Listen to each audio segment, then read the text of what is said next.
안녕하세요, 한상기입니다. 오늘 소개해드릴 차는 더 뉴 아우디 A7 55 TFSI E입니다. 55 TFSI E는 A7의 플러그인 하이브리드 모델이죠. 일반 하이브리드와 가장 큰 차이는 외부 충전이 가능한 것인데, 그러니까 사용하기에 따라서는 전기차처럼 운용을 할 수도 있는 거죠. 그래서 PHEV는 하이브리드와 전기차의 중간적인 성격이기도 합니다. 국내에는 쿼트로 프리미엄 한 가지로만 판매가 되고요. 가격은 9,985만 원입니다. 현행 A7의 외장 디자인은 여전히 매력적인 부분이 많죠. 아우디의 라인업 중에서 가장 좀 스포티 또는 매력적인 차종이 아닌가 싶습니다. A7은 전체적으로 실루엣이 낮기 때문에 앞쪽에서 보면은 약간 좀 슈퍼카 같은 그런 느낌도 있고요. 거기다가 앞쪽 그릴의 면적이 상당히 넓어서 더욱 고성능 같은 이미지를 풍기죠. 특히 국내에서 팔리는 A7 플러그인 하이브리드는 S라인 익스테리어 패키지가 적용이 돼서 프론트 범퍼와 그릴을 포함해서 전체적으로 디자인이 조금 더 스포티합니다. 헤드램프는 레이저 라이트가 포함된 HD 매트릭스 LED가 기본이고요. 여기에는 순차적으로 점등이 되는 방향지등과 웰컴 라이트도 포함이 되어 있습니다. 보통 아우디의 웰컴 라이트가 그렇듯이 이 차 역시도 차문을 열고 닫을 때 좌우의 움직임이 뭔가 하이테크 같은 이미지를 풍깁니다. 보통 쿠페형 자동차는 측면 디자인이 하이라이트인 경우가 많은데 이 차 역시 그래요. 특히 B필러 이후에 트렁크로 쭉 이어지는 그 라인이 일반적인 세단보다 더 많이 누워있기 때문에 그래서 옆에서 봤을 때 좀 더 스포티한 느낌을 받는 것 같습니다. A7은 통상적인 세단에 비해서 전장 대비 전고가 낮은 편이고요. 그래서 앞쪽은 물론 이 뒤쪽에서 봐도 넓은 전폭이 좀 강조된 그런 디자인이죠. 후면 디자인의 특징 중 하나는 트렁크의 스포일러인데 펼쳤을 때의 디자인은 약간 좀 파나메라를 연상케 합니다. 근데 A7의 후면 디자인이 워낙 매끈하기 때문에 오히려 저 스포일러가 접혀있는 게 디자인적인 면에서 좀 더 괜찮아 보이기도 하고요. 테일램프에도 순차 점등 방향지등과 차문을 열고 닫을 때 웰컴 세레머니도 포함이 되어 있는데 앞쪽보다 이 뒤쪽의 웰컴 세레머니가 좀 더 화려하네요. 그리고 요즘에 많은 차들처럼 머플러는 장식으로 처리를 했는데 이 차는 장식 중에서도 너무 좀 티가 많이 나서 A7의 그 디자인에 비하면은 머플러의 장식은 좀 오게 티라고 하겠습니다. 타이어는 금호 타이어의 윈터 크래프트 WP72, 사이즈는 25에 40/20입니다. 참고로 A7의 20인치 휠은 디자인이 두 가지죠. A7 플러그인 하이브리드의 실내는 A7 또는 최근에 다른 아우디와 거의 비슷합니다.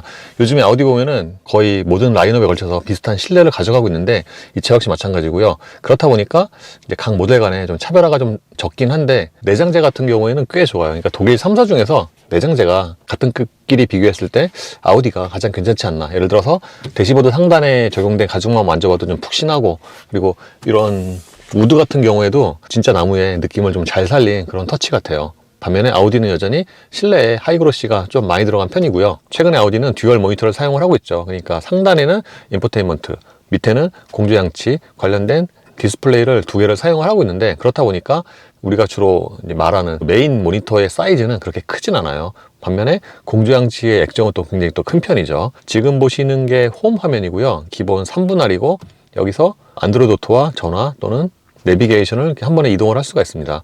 이 내비게이션 같은 경우에는 그 아우디의 단점 중 하나인데, 그러니까 구간 단속에서 평균 속도가 표시가 안 되고, 그래픽 같은 경우에도 약간 좀 한 세대 전에 그래픽 같죠. 페이지를 넘기면은 여기서 이제 주요 메뉴로 접근을 할 수가 있는데, 이 차는 그러니까 무선으로 안드로이드 오토와 카플레이를 연결을 할 수가 있어요. 오디오 같은 경우에는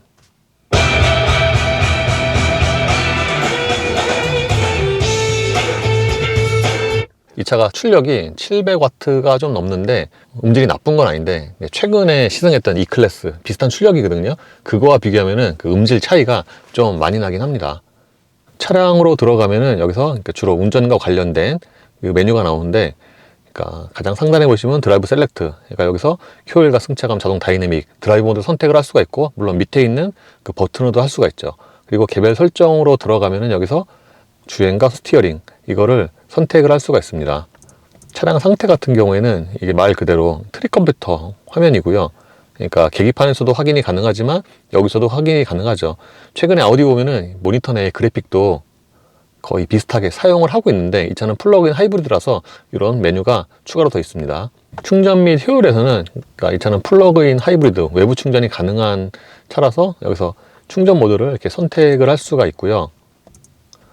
그리고 여기서 관성주행 또는 가속 페달, 이거를 설정할 수가 있습니다. 이트론 모드의 경우에는 기존의 드라이버 모드 이외에도 EV 모드 또는 하이브리드 모드, 자동으로 연결하는, 또는 배터리 홀드 모드, 배터리 사용을 안 하는 엔진만 가동하는 그 모드를 여기서 화면에서 볼 수가 있는 거죠. 조명 및 시야로 들어가면은 여기는 무드 조명 화면인데 실내등에서 무드 조명을 선택을 할 수가 있습니다. 최근에 아우디 보면은 무드 조명이 전체적으로 좀 많이 들어가잖아요. 이 차 역시도 무드 조명이 좀 되게 촘촘하게 들어갔어요. 예를 들어서 대시보드와 도어 트림, 도어 포켓, 발치, 센터 플로 여기까지 굉장히 좀 촘촘하게 무드 조명이 적용이 됐습니다. 색깔도 대체로 예쁜 편이고요. 심지어는 개별 설정으로 들어가서 표면등과 라인등을 부위별로 색깔을 달리할 수가 있습니다. 예를 들어서 대시보드 쪽에 보시면 이 쿼트로 있잖아요. 여기도 이제 색깔이 같이 변하는 거죠. 운전자 지원 시스템은 ADS고요. 그러니까 여기서 최대를 설정을 하면은 이제 이 차가 갖고 있는 ADS 있잖아요. 이게 한 번에 다 설정이 되는 거죠. 지금은 어라운드 뷰 화면이고요. 기본 2분할입니다. 이쪽 같은 경우에는 이렇게 그래픽으로 볼 수도 있지만 이렇게 카메라로 이렇게 볼 수가 있고요. 그리고 이제 3D 기능도 지원이 되죠. 그러니까 이렇게 차 전체를 둘러서 볼 수가 있는데, 그러니까 이것도 역시 최근에 아우디 같은 경우에는 후방 카메라의 화질이 그렇게 썩 좋은 편이 아니고 특히 이제 어두운 곳에서 볼 때 그때 좀 화질이 떨어지는 것 같아요. 그리고 이 화면에서 여기를 클릭을 하면은 이렇게 아이콘들이 많이 나오잖아요. 그러니까 이게 화질은 좀 떨어지는데 지원되는 앵글은 이게 굉장히 많습니다. 심지어는 앞쪽에 스티어링 있잖아요. 그거와 같이 연동이 되기도 하고요.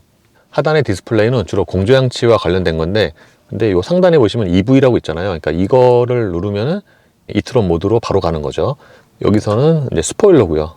수동으로 스포일러를 펴거나 접을 수가 있습니다. 공조장치 같은 경우에는 이게 항상 표시되는 액정이긴 하지만 이기 때문에 뭔가 사용하기가 되게 편하고, 보시는 것처럼 이 그래픽 같은 경우에도 좀 직관적이죠. 이 차 역시도 통풍과 열선 시트가 3단계씩 마련이 되어 있고요. 이 두 개를 동시에 틀 수도 있습니다. 그리고 이 하단에 점을 누르면은 이렇게 이런 에어컨 화면이 뜨는데 그냥 여기서 방향제도 설정을 할 수가 있고요. 아우디를 포함해서 요즘에 폭스바겐 그룹은 요 기어 레버를 좀 되게 짧게 설정을 하는 것 같은데 A7 역시 그렇습니다. 기어 레버 디자인을 보면은 전형적인 좀 고급차의 그런 디자인이고요. 이쪽에도 통으로 나무가 쓰였고요. 이 컵홀더 같은 경우에는 이렇게 다른 차들에 비하면 요즘에 이 컵홀더의 그 전체 사이즈가 조금 작은 편이고요. 그리고 좀 사소한 단점 중에 하나인데, 만약에 여기에 컵홀더를 전부 다 쓸 경우에는 이렇게 핸드폰을 이렇게 마땅히 좀 둘 곳이 없더라고요. 센터 콘솔 박스도 다른 차에 비하면은 이게 위치가 조금 낮은 편이고요. 이게 이렇게 슬라이딩도 가능합니다.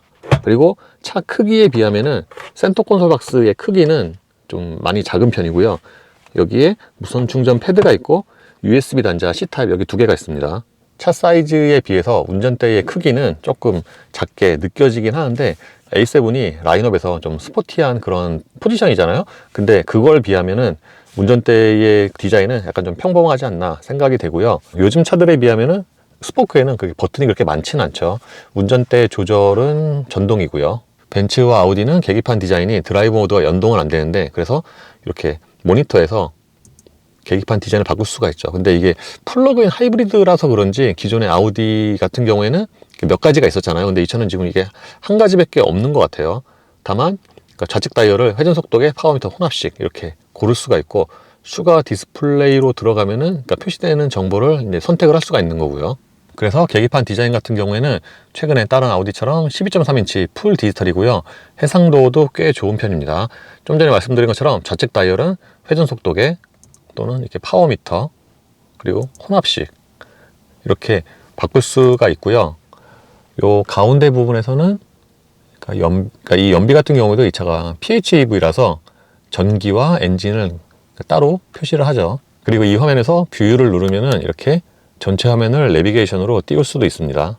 이 차는 차의 성격에 맞게 시트 포지션이 좀 낮은 게 특징이고요. 그러니까 앉아서 가장 낮추면은 잠기는 것 같은 그런 포지션이 나오죠. 하체처럼 시트의 쿠션은 조금 부드러운 편이고요. 약간 좀 푹신하다고 표현할 수도 있을 것 같아요. 반면에 양쪽에 서포트하는 그런 기능성은 좋은데 차 크기 대비해서는 좌판 길이가 조금 짧은 느낌이 있고요. 또 따로 연장하는 그런 기능은 없고요. 요즘에 아우디 세단을 보면은 스티어링 칼럼 왼쪽에 이렇게 수납 공간이 있는 경우가 많은데 이 차 역시도 여기 수납 공간이 있고, 심지어는 이게 되게 깊어요. 보시는 것처럼 이렇게 팔뚝이 거의 반 정도가 다 들어갑니다. 그리고 이 안쪽에도 이렇게 부드러운 소재로 이렇게 깔아놨고요. 확실히 프레임에서 좋잖아요. 이렇게 유리를 내렸을 때 디자인이 좀 더 스포티하고 스타일리시하죠. 그리고 이 차가 이중접합이 적용이 되어 있는데 이게 이중접합 치고도 유리가 꽤 두꺼운 편입니다. 이 차의 휠베이스나 크기를 생각을 하면은 2열의 레그룸 자체는 그렇게 넉넉한 편이 아니에요. 제 기준으로 보면은 주먹 하나 반 정도가 되고요. 반면에 밖에서 보는 것과는 달리 의외로 2열에 앉으면은 2열의 전체적인 거주성이 그렇게 썩 나쁘진 않습니다. 물론 이렇게 루프라인 때문에 헤드룸이 주먹이 한 반 개 정도밖에 안 들어가긴 하죠. 그리고 1열처럼 2열 시트도 좌판이 조금 짧은 편이고요. 등받이 각도도 좀 서 있습니다. 1열 대비해서 2열 시트의 쿠션은 약간 좀 더 단단하게 느껴지고요. 이 차가 시트 포지션이 낮게 내려가다 보니까 1열 아래쪽의 공간도 제한이 있어요. 이렇게 신발 넣으면은 딱 이 정도밖에 안 들어가죠. 그리고 가운데 부분도 많이 올라와서 사실상 2열은 두 명만 앉을 수 있는 공간이고요. 2열 승객을 위해서는 여기에 송풍구가 있고요. 그러니까 이 송풍구가 여기에도 있고 B필러에도 있습니다. 국내에서 팔리는 아우디는 사전 공조 시스템이 좀 후한 편인데 이 차 역시도 사전 공조 시스템이 적용이 되어 있고요. 그러니까 여기서 이렇게 컨트롤 패널이 공조장치 액정이 같이 있는 거죠. 이 아래쪽에는 USB 단자 2개가 있고요. 요거는 12V고요. 보통 프레임레스도 또는 쿠페형 스타일이 2열 유리가 많이 안 내려가는 편인데 이 차는 그 중에서도 가장 이렇게 많이 남지 않나. 지금 유리가 거의 절반밖에 안 내려가죠. 그리고 2열 유리 역시도 이게 굉장히 이중접합 치고도 두꺼운 편입니다. 바로 얼마 전에 탔던 GLS와 또는 그거보다 좀 더 두꺼운 것 같아요. 2열 유리가. 2열 승객을 위한 컵홀더는 여기에 있습니다. 그러니까 여기를 누르면은 이렇게 컵홀더가 나오는 방식이죠. 썬루프는 와이드 타입이고요. 그러니까 파노라마는 아니지만 일반적인 썬루프보다는 이게 면적이 넓죠. 이 차는 패스트백 스타일이라서 트렁크와 뒷유리가 같이 열리는 방식이죠. 그래서 육안으로 보기에는 트렁크가 굉장히 좀 크게 열리고요. 보시는 것처럼 이 해치도 되게 높게 올라가죠. 트렁크의 기본 용량은 380L고요. 이 차가 배터리 때문에 일반 A7보다는 트렁크 용량이 작죠. 그래서 이 트렁크 바닥에 커버를 열 수는 없고요. 여기에 물건을 고정할 수 있는 그물이 있고, 이 러기지 스크린 같은 경우에도 이게 좀 간단히 떼어내기 쉬운 그런 구조입니다. 이 차가 뭐 외건이나 SUV가 아니라서 2열 시트를 그러니까 트렁크에서 접을 수 있는 레버가 없는 게 그렇게 단점은 아닌데, 어쨌든 이게 길이가 있다 보니까 트렁크 쪽에서 2열 시트를 접으려면은 저 앞으로 가야 돼요. SUV나 외건만큼은 아니지만 이렇게 2열 시트를 접으면은 이쪽의 공간을 더 크게 사용을 할 수가 있고요. 통상적으로 트렁크에서 2열 시트까지 평평하게 이어지거나 이제 거의 완만하게 경사가 되는데, 이 차는 접히는 부분이 이렇게 약간 밑으로 떨어져 있어요. 예, A7 플러그인 하이브리드는 기본 EV 모드죠. 그래서 시동을 키면은 계기판 요 하단에 EV라고 녹색으로 뜨고요. 가끔 이 EV 모드가 안 뜨는데도 불구하고 엔진이 꺼져 있는 경우가 있습니다. 이건 아마 ISG로 내연기관처럼 이렇게 엔진이 꺼져 있는 그런 상태가 아닌가 싶고요. 그래서 이렇게 정차 시에는 굉장히 조용하죠. 말 그대로 전기차처럼 조용한데, 그렇다고 이게 소음이 아주 없는 건 아니고요. 정차 시에 이렇게 약간 좀 우웅하는 전장품 소리는 있습니다. 그리고 엔진 시동이 걸렸을 때는, 그러니까 보통 하이브리드가 일반적인 내연기관에 비해서 이렇게 정차 시에 엔진 소리가 조금 큰 편이거든요. 그러니까 이 차 같은 경우도 약간 좀 디젤 같은 그런 음색인데, 근데 이제 이런 플러그인 하이브리드 같은 경우에는 엔진 시동이 꺼져 있는 시간이 많기 때문에 이제 그런 단점이 좀 이제 가려지긴 하죠. 그리고 하이브리드의 경우에는 일반 가솔린보다 정차 시에 진동이 조금 더 있는 편인데, 이 차 같은 경우에는 일반 가솔린과 거의 비슷한 수준? 특히 이 차는 이렇게 정차 시에 또는 주행 중에도 운전대나 시트로 전달되는 진동이 굉장히 최소화가 되어 있습니다. 이 차의 파워트레인은 4기통 2.0 가솔린 터보 엔진과 7단 에스트로닉 그리고 전기 모터로 조합이 됩니다. 엔진의 최고 출력은 252마력이고요. 전기 모터까지 합한 합산 출력은 367마력이죠. 플러그인 하이브리드 같은 경우에는 이렇게 오토 하이브리드를 이제 주로 사용을 하실 것 같은데, 그러니까 이 오토 하이브리드의 경우에는 엔진이나 모터를 단독으로 또는 두 개를 합쳐서 상황에 따라서 자동으로 모드를 전환을 하는 거죠. 그래서 이렇게 아주 낮은 속도에서는 엔진 작동 없이 EV 모드로 구동을 할 수가 있고요. 보통 EV 모드로 이제 구동을 한다 그럴 때는 계기판에 EV 모드라고 뜨는데, 이 차 같은 경우에는 요 밑에 EV 모드가 안 떠도 이렇게 엔진이 꺼져 있는 경우가 있어요. 실제로 구동도 할 수가 있고, 물론 이 상태에서 가속 페달을 조금만 더 밟으면은 이렇게 엔진이 이제 작동이 되고요. 엔진이 주행 중에 들어오고 꺼질 때 이 작동감, 이질감도 거의 없는 편이에요. 굉장히 부드럽습니다. 이 차는 플러그인 하이브리드라서 아무래도 효율에 좀 더 초점이 모아진 그런 컨셉인데, 어제 오늘 타보니까 이 차의 가장 장점은 효율보다는 승차감입니다. 승차감이 상당히 좋아요.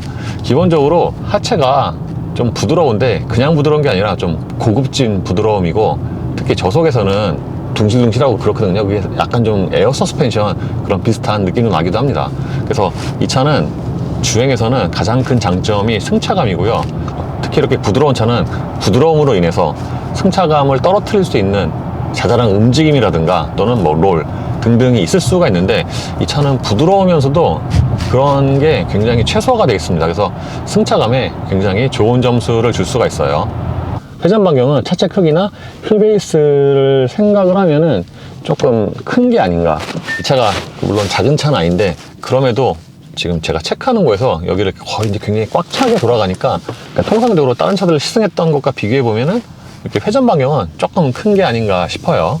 플러그인 하이브리드는 일반적인 드라이브 모드 이외에 추가로 이트론 모드로 들어가면은 여기 위에 전기 구동, 오토 하이브리드, 그리고 배터리 홀드, 이렇게 세 가지가 있죠. 그래서 특정 지역에서 전기차 모드로 다니고 싶다 그럴 때는 EV 모드 전기 구동 이거를 누르면 되고요. 그러면 전기차처럼 운행을 할 수가 있는 거고, 오토 하이브리드는 좀 전에 설명드렸던 거고, 그리고 배터리 홀드가 있죠.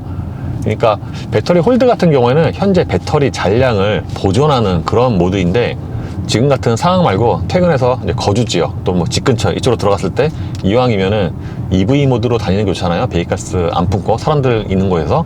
그럴 때 EV 모드를 사용하기 위해서 현재의 배터리 잔량을 보존을 하는 거죠. 이게 유럽차의 PHEV는 몇 년 전에 이게 로직이 좀 바뀐 것 같아요. 왜냐하면은 그러니까 벤츠의 PHEV는 예전에 주행 중에도 배터리를 충전을 할 수가 있었거든요. 근데 그때 한번 부분 변경이 되고 나서부터 충전이 아주 안 되는 건 아닌데 이제 거의 안 되는 쪽으로 바뀌었고, 이 A7 플러그인 하이브리드 역시 그렇습니다. 이 차 역시도 충전이 진짜 전혀 안 되는 건 아닌 것 같거든요. 근데 실제로 따로 이렇게 뭐 충전이 된다 또 그런 모드는 없어서, 그래서 이게 아마 로직이 바뀐 것 같아요.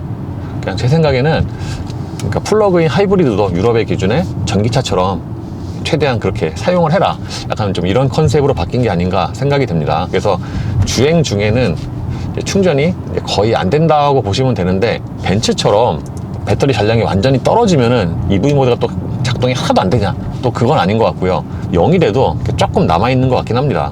그래서 보통 오토 하이브리드로 다니다가 배터리 홀드를 누르면은 이제 엔진이 시동이 되잖아요. 이 시스템을 좀 이해를 하고 운용을 해야지 효율을 가장 좀 최대한 뽑아낼 수 있는 게 아닌가 싶습니다. 제가 좀 전에 이 차는 승차감이 가장 큰 주행에서 장점이다 라고 말씀을 드렸는데, 여기에는 방음도 포함이 되어 있습니다. 그러니까 이 차가 하체의 승차감만 좋은 게 아니라 전체적으로 방음도 좋아요. 그러니까 하부뿐만 아니라 측면 유리 쪽, 이쪽 전체적으로 방음이 잘 돼 있어서 이런 면에서 승차감을 더욱 높이는 것 같습니다. 특히 지금 이 시승차는 윈터 타이어를 끼고 있고, 어제 온 눈이 아직 완전히 마른 건 아니거든요. 그러니까 그런 걸 감안을 했을 때 차는 전체적으로 방음이 꽤 좋지 않나. 그렇다 보니까 앞쪽에서 들리는 바람 소리가 조금 더 또는 가장 크게 들리긴 하는데, 보통 조용한 차들이 그런 경우가 많죠. 오히려 이 차는 프레임레스 도어로서는 이쪽 측면에서 들리는 그 소리 있잖아요. 그러니까 보통 프레임레스 도어가 고속으로 주행을 할 때 이 창틀에서 들리는 삐져나온 소리, 이게 거의 있는 편인데 이 차는 그런 소리도 거의 없습니다. 그래서 전체적인 방음에는 굉장히 좋은 점수를 줄 수가 있어요. 그래서 아마 일반 사계절 타이어를 꼈다 그러면은 지금보다 승차감이 더 좋거나 또는 방음도 더 좋거나 그러지 않았을까 생각이 됩니다.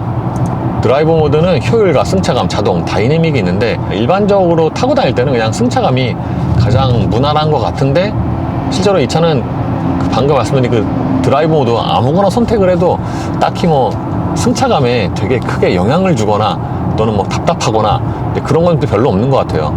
그러니까 효율 같은 경우가 에코잖아요. 그래서 보통 반응이 더뎌지는데, 이걸로 해도 그러니까 오토 하이브리드의 경우에는 어차피 가속대를 조금 더 깊게 밟으면은 전기 모터가 가세를 해서 반응이 좀 더 빨라지잖아요. 기본 추력도 높지만. 그래서 사실 에코 모드로 다녀도 그렇게 좀 답답한 건 없고, 반면에 배터리 홀드로 하면은 이제 엔진만 작동을 하잖아요. 그럴 때는 이제 에코 모드가 확실히 초반에 좀 더 무뎌지긴 합니다. 그리고 드라이브 모드를 다이내믹으로 바꾸는 이게 이제 스포츠에 해당이 되는데, 그러니까 스포츠에서는 보통의 차들처럼 초기 반응이 빨라지고 댐핑도 단단해지고 그런데 이 차는 스포츠 모드에서도 승차감이 좋아요. 그러니까 기존의 승차감과 비교해서 하체가 조금 단단해지긴 하는데 이제 그게 아주 두러진 정도는 아니고요. 뭔가 그 상하 바운싱 이게 조금 더 줄어드는 정도여서 오히려 스포츠가 승차감이 더 좋다라고 느낄 가능성도 있습니다. 약간 의아한 것 중에 하나가 이 차는 회생제동 레벨 조절하는 게 없어요. 회생제동이 없는 건 아니고요. 조절이 없어요. 요즘에는 하이브리드만 해도 회생제동 레벨을 이제 보통 조절할 수가 있는 경우가 되게 많은데, 이 차는 플러그인 하이브리드인데 따로 그 회생제동 레벨을 조절을 하는 건 없습니다.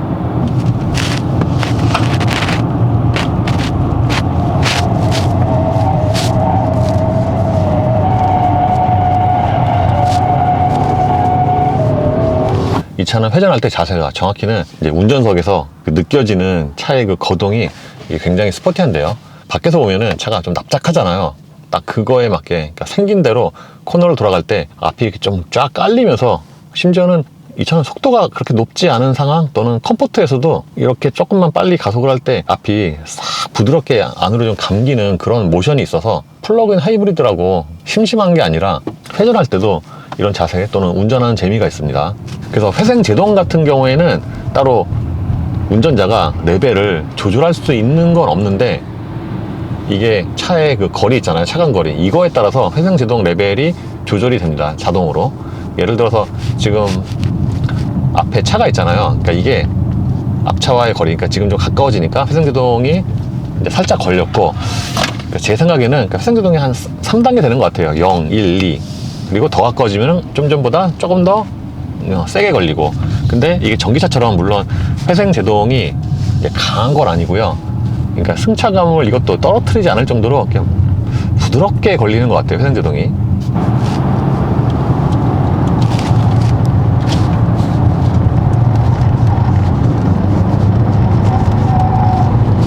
물론 이 회생제동 같은 경우도 ACC처럼 서 있는 차는 인식을 못하는 것 같고요. 또 굉장히 높은 속도 있잖아요. 그때는 또 작동이 안 되는 것 같아요. 그래서 정해진 구간이 있는 것 같습니다.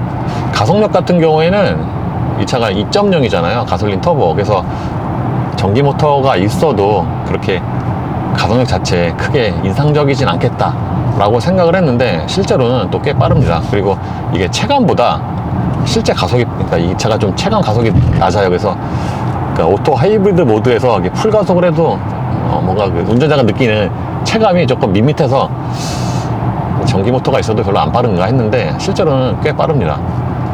그러니까 이 차가 55TFSI인데 그렇게 좀 이름 붙인 이유가 있는 것 같아요. 스포츠 모드로 풀 가속을 하면은 제 동영상 기준으로 정지에서 200km까지의 가속 시간이 약 19초인데 이게 그 55TFSI랑 거의 같습니다. 그리고 G80 3.5 이거와도 거의 비슷하고, 그러니까 4기통 엔진으로 전기 모터가 있긴 하지만 V6와 비슷한 가속력을 보이니까 이 가속력 역시도 꽤 좋은 점수를 줄 수가 있어요. 반면에 플러그인 하이브리드는 실생활 또는 사용하기 따라서 그 연비가 일장일단이 있는데, 아까 말씀드린 것처럼 배터리 잔량으로 EV를 아껴둔 다음에 시내에서 타면은 연비가 확 좋아질 것 같은데, 또는 배터리 홀드로 지금 이제 엔진만 구동을 하잖아요. 이럴 경우에는 정속 주행할 때 연비 자체가 아주 그렇게 잘 나오는 편은 아니에요. 시속 90으로 정속 주행을 하면은 순간 연비가 대략 한 15에서 한 17 이 사이로 나오는데, 이게 또 약간 좀 편차가 있습니다. 어제 같은 경우에는 90으로 해도 한 13, 14밖에 안 나왔고, 이제 오늘 같은 경우에는 또 한 17, 18 나오고 그렇습니다. 110도 마찬가지고, 110 같은 경우에는 대략 한 14, 15 리터다 이 정도의 순간 연비가 나와요. 주행에서 승차감이 가장 큰 장점이다라고 말씀을 드렸는데, 이 차는 2열의 승차감도 좋아요. 사실 이렇게 쿠페형 자동차가 2열의 거주성이나 승차감에 초점이 맞춰진 또는 중요한 그런 컨셉은 아닌데, 이 차는 1열이 뭐 이렇게 이 정도로 좋다 보니까 2열의 승차감도 1열만큼은 아니지만 꽤 좋은 편입니다. 기본적으로 2열은 1열보다 조금 더 단단한데, 그리고 단단한데 또 약간 더 흔들림은 좀 더 있고, 그래서 1열보다 승차감이 조금 떨어진다고 생각이 되지만 그럼에도 불구하고 2열의 승차감은 꽤 좋은 편인데, 다만 전체적으로 이렇게 거주성이 또 이렇게 확 좋은 건 아니어서 그런 면에서는 약간 좀 아쉬울 수가 있겠죠. 그리고 2열도 방음은 1열보다는 조금 떨어지는 편인데 1열처럼 그 측면에서 들어오는 그 바람 소리 좀 적어요. 그러니까 2열 유리 역시도 아까 말씀드린 것처럼 이중접합 치고도 좀 두꺼운 편이에요.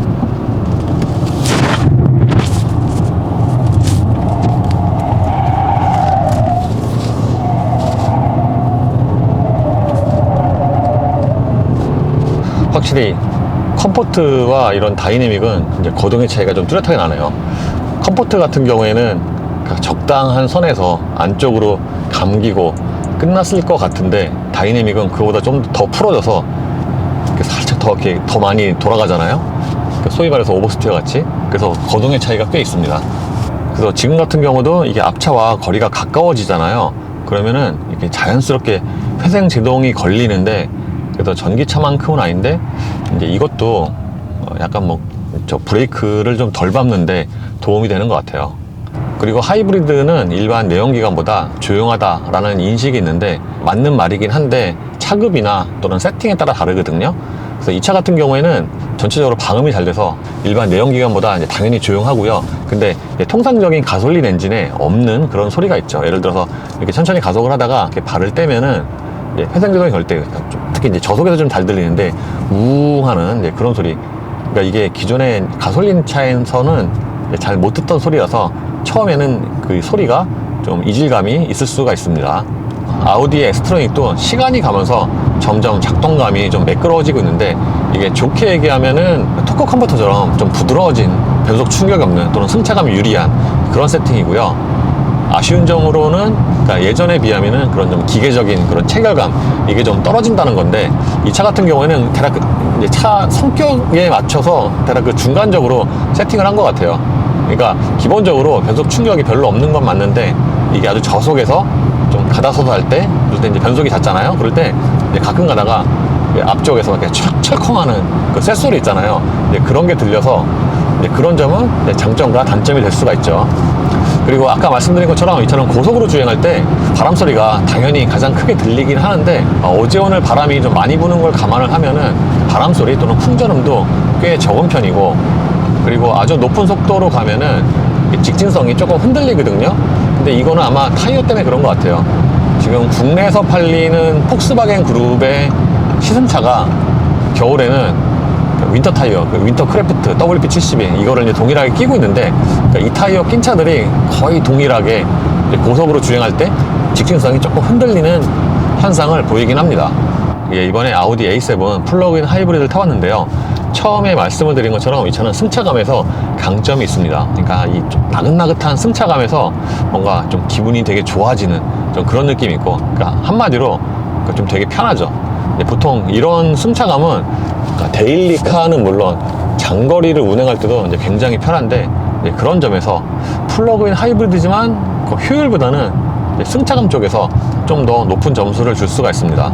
그리고 플러그인 하이브리드의 경우에는 오너가 이제 어떻게 운영을 하느냐에 따라서 이제 효율이 좀 크게 좀 달라지는데, 그러니까 처음에 말씀을 드린 것처럼 이제 거주 지역에서 도심에서 전기차처럼 다니고 싶다, 그럴 때는 EV 모드를 아꼈다가 배터리 홀드로만 주로 사용하다가 거기 가서 EV 모드를 사용을 해도 되고요. 주행 중에는 충전이 이제 거의 안 되기 때문에 이제 아마 이제 완속으로 하시잖아요. 이런 경우에는 집에 완속 충전 시설이 있는 경우가 이제 굉장히 유리하죠.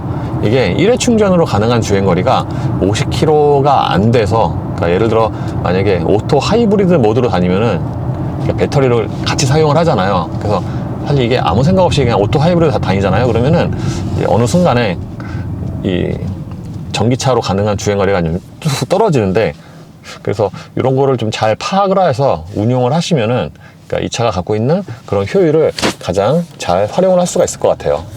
그래서 PHEV답게 이런 효율도 괜찮고요. 심지어는 가속력도 2.0 가솔린 치고는 괜찮은데, 물론 이제 전기 모터가, 그러니까 배터리가 이게 한계가 있잖아요. 그래서 그 빠른 가속력을 항상 사용을 할 수 있는 건 아니지만 배기량 생각을 하면은 전체적으로 이런 가속력도 괜찮은 편입니다.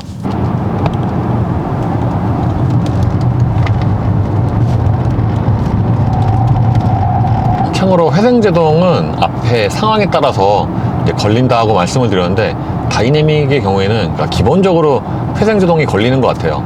그래서 이 A7 플러그인 하이브리드는 기본적으로 A7이 디자인이 좋잖아요. 그렇게 좋은 디자인에 좋은 승차감과 그러니까 PHEV의 또 효율까지 있으니까 이렇게 보면은 또 장점이 많은 차죠. 심지어는 국내 소비자들이 선호하는 주요 편의 장비도 다 갖춰져 있고요. 근데 이거는 다른 아우디도 마찬가지인데 가격 대비해서 또는 차급 대비해서 그러니까 사양면에서 조금 부족한 게 있어요. 예를 들어서 후방 카메라 화질은 이제 요거는 다른 아우디도 공통된 건데 좀 떨어지는 편이고, 헤드업 디스플레이도 시인성이 떨어지거나 그런 건 아닌데 크기 자체가 좀 작은 편이고, 그리고 내비게이션과 연동이 되긴 하지만 그러니까 저기에 표시되는 정보가 그렇게 많지가 않습니다. 그래서 아우디 같은 경우에는 이 실내 디자인을 좀 오래 썼잖아요. 이거와 함께 방금 말씀드린 그런 부분을 판가리를 해야 된다고 해야 되나? 뭐 그런 시기가 온 것 같아요. 그래서 A7 플러그인 하이브리드는 23년식의 경우에는 가격이 1억이 조금 안 되는데, 이 차가 A7이고 또는 PHEV 시스템까지 탑재한 걸 생각을 하면은 또 요즘에 신차 가격이 굉장히 많이 오르잖아요. 그러면은 또 생각보다 가격이 많이 안 높은 것 같고 그렇습니다. 예, 이로써 더 뉴 아우디 A7 55 TFSI 2의 시승을 마치겠습니다. 감사합니다.